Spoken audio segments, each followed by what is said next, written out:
Good morning, everyone, and happy Saturday. My name is Callie, and this is another weekend of clarinets, cats, and coffee.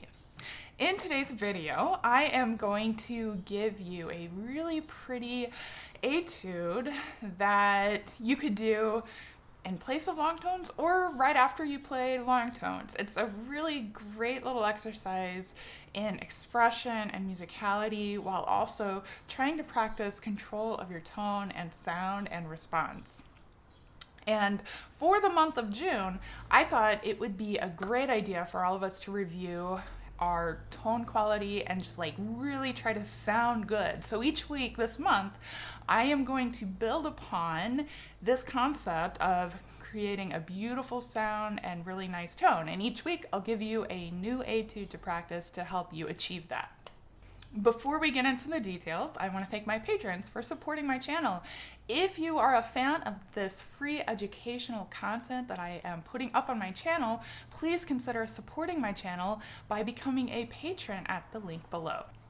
All right, so I have just a few little tips to help you out with this and just some things to focus on to try to create a beautiful, even sound in all dynamic levels. So the first thing that we want to make sure that we're doing is playing with a really good embouchure. And the foundation of a good embouchure is, or the whole idea of a good embouchure is to give your reed ample support, but not so much that it can't vibrate. So you want your reed to be able to vibrate and create as much sound as possible at all dynamic levels. So first thing that you want to make sure you're doing is you're putting your bottom lip over your bottom teeth. So the type of embouchure that I teach is single lip embouchure. So you'll have just the bottom lip over, but not the top lip over your top teeth. The next part that a lot of people have trouble with is the chin. So you want to stretch your chin down, keep your chin flat against the jawbone.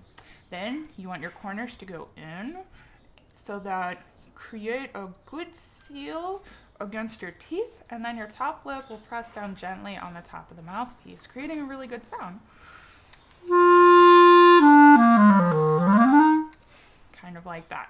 And then when you're practicing something like this, where you are trying to maintain a consistent sound from soft to loud and back down, and while changing notes, you want to be careful to really listen to your sound and make sure that it's very consistent whenever you're doing these crescendos and decrescendos. So a couple of the things that we tend to run into as clarinet players is when we play soft, we tend to pinch the reed, and that makes us go sharp. Whenever we go loud, we tend to drop our mouth, our jaw, or our tongue and open up, and that makes us go flat. And so what we try to achieve when we're doing long tones or something like this that's very legato and has a lot of sustained stuff is we want to really focus on trying to keep everything as the same as possible at all of these dynamic levels, okay? So any changes that you make will be very subtle, and it will only aid to help you